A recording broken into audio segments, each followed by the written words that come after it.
विदेश से सोना लाते समय छोटी सी लापरवाही आपको भारी कानूनी मुसीबत में डाल सकती है। दुबई, सऊदी अरब और दूसरे खाड़ी देशों से लौटते वक्त कई भारतीय यात्री सोना खरीदकर भारत लाते हैं, क्योंकि वहां सोने की शुद्धता बेहतर मानी जाती है और इंपोर्ट ड्यूटी भी कम है, जिस वजह से भारत के मुकाबले वहां पर सोने की कीमत 5 से 10% कम हो जाती है, वहां सस्ता पड़ता है। लेकिन सस्ता सोना तभी फायदे का सौदा है जब भारतीय कस्टम नियमों को आप सही तरीके से समझते हैं और उनको मानते हैं। भारतीय कस्टम कानून के तहत विदेश से सोना लाने के लिए एक निश्चित सीमा तय की गई है।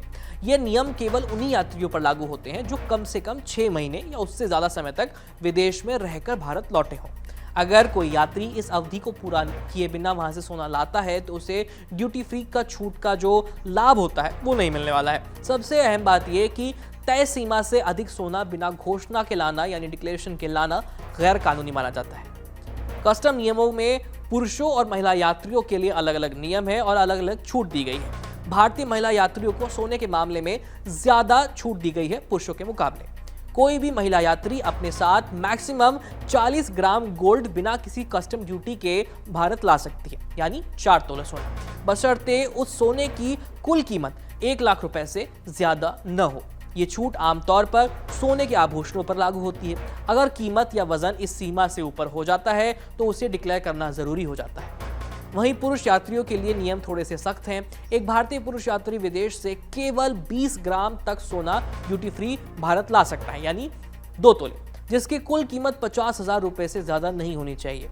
अगर वजन या कीमत इस तय सीमा से ज्यादा हो जाते हैं तो यात्री को एयरपोर्ट पर रेड चैनल पर जाकर के इसकी जानकारी देनी होगी और निर्धारित कस्टम ड्यूटी चुकानी होगी। ऐसा ना करने पर यह सीधा कानून का उल्लंघन माना जाता है।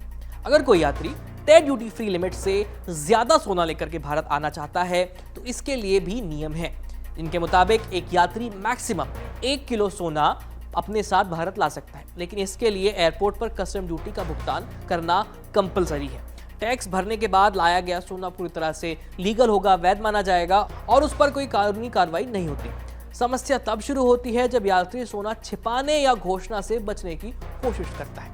भारतीय हवाई अड्डों पर कस्टम विभाग की निगरानी पहले से कहीं ज्यादा सख्त है। एयरपोर्ट्स पर लेटेस्ट एक्सरे मशीन लगी हुई है, बॉडी स्कैनर है, इंटेलिजेंस इनपुट है। तो कई तस्कर सोने को पेस्ट के रूप में इलेक्ट्रॉनिक सामान के अंदर छिपा कर लाने की कोशिश करते हैं या फिर अपनी बॉडी में छुपाने की कोशिश करते हैं, लेकिन कस्टम अधिकारियों की नजरों से बच पाना लगभग नामुमकिन है। हर साल ऐसे कई मामले सामने आते हैं जिनमें यात्री एयरपोर्ट पर ही पकड़े जाते हैं।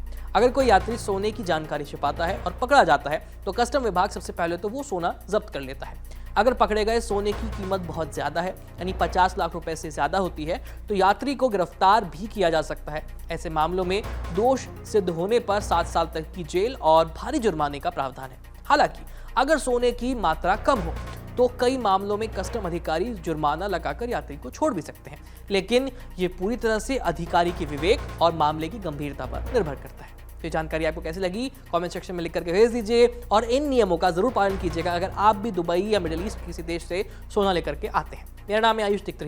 धन्यवाद।